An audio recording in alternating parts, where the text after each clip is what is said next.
colleague will tell us more on the trading activities yesterday. Temple, I hope November will not end up like the month of October.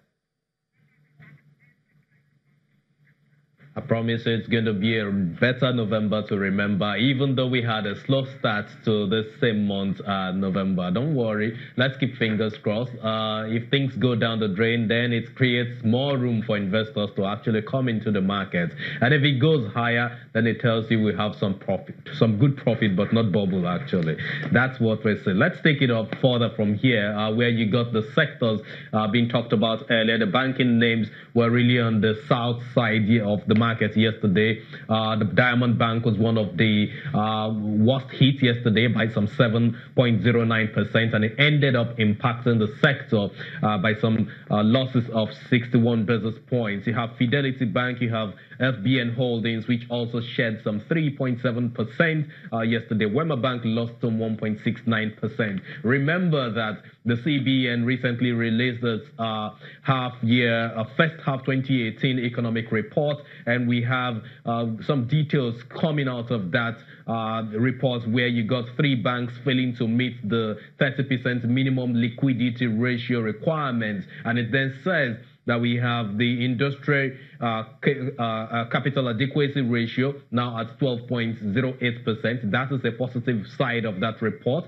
up from 10.2% as it's December 2017. That's what that report says. We have the NPL ratio now at 12.45%. That's what that report says. If we put all of these details coming from that sector, the banking sector report now together, it in a way has its own effect on the market, on the banking indices of the market, and that was one of the reasons why we actually saw what we saw yesterday in the market, because the corporate and institutional investors have a way of looking at the numbers and the banking names, because it is one of the it actually encompasses or houses some of the major liquid stocks that you have in the Nigerian stock market here. Consumer goods sector was another area that was really down yesterday, dragged the index as a result of the kind of loss we saw on Cadbury. Now, Dangote Flour, all the Dangote names there, Dangote Flour, Dangote Sugar Refinery,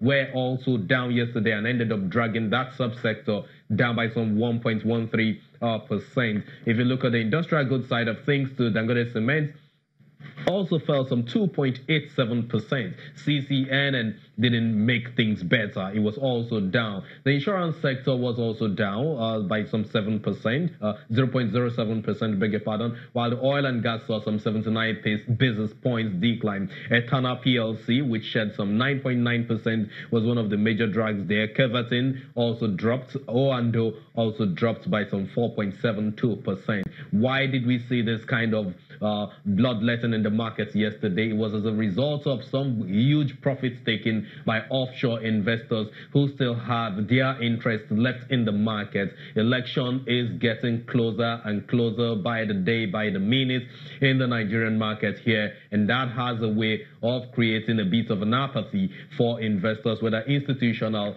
or retail investors. Also, we had some 24 losers yesterday, led by Cadbury. Cadbury now has fallen to its low. It's now doing some 43% down year to date and trading below its year high of 18 naira 50 kobo. That's what we know about that company, even though it released positive earnings for 9 months 2018, and that in a way impacted that the company for a couple of days, and then we saw it dipping back into the negative territory. I should also announce this quickly, that the Nigerian Stock Exchange yesterday suspended trading on a couple of companies, 6 companies in particular. You got Unity Bank, Fortis Microfinance Bank, Thomas White, Multitrek Integrated Foods, Golden Guinea Breweries, and of course Deep Capital, a financial services firm. Why did the Stock Exchange suspend trading on these companies? It's in line with the rule book of the Nigerian Stock Exchange, Section 3, subsection 1, which says for companies that fail to meet the cure period for filing their earnings, they get an email or a notice from the Nigerian Stock Exchange first, and subsequently 2 days later, they get another notice, suspension of trading on this company. So these 6 companies have failed to make their numbers available to the Nigerian Stock Exchange, and that's why they got hit yesterday. In the energy segment, we don't really have much, but if you look at the numbers there, Cornwell had some transactions yesterday. Forte Oil remained unchanged in its share price despite the 161,000 units of shares traded. 11 PLC didn't change in price. MRS remained static. O&O dipped 4.7%, and the share price stands at 5 naira 5 kobo.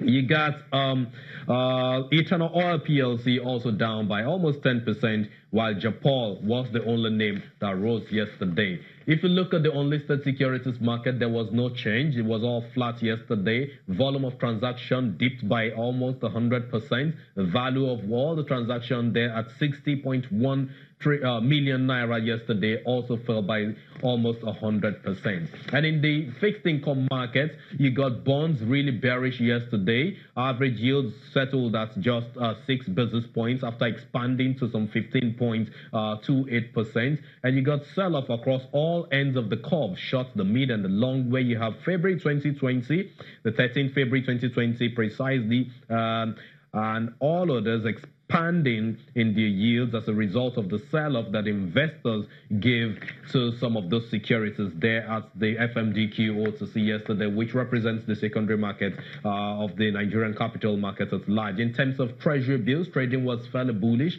You got average yields narrowing 11 basis points yesterday to 13.7%, when we also saw demands across the 21-day to maturity, 168-day to maturities.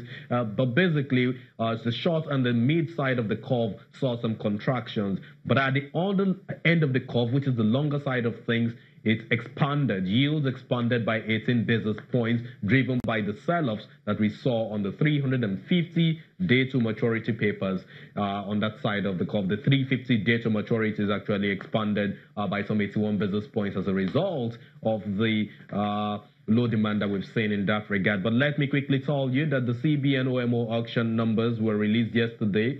Some 397.24 billion naira were mopped up from circulation. It tells you it's going to have an impact on the M2, that's the money supply of the economy. We also saw a sale of 517.6 billion naira across the 91-day to maturity, 182-day to maturity, and of course the 350-day TM, with some stop rates that were really moderate, in line with the expectations of a lot of the analysts that we have in this market. Chimazi. Thank you, Temple.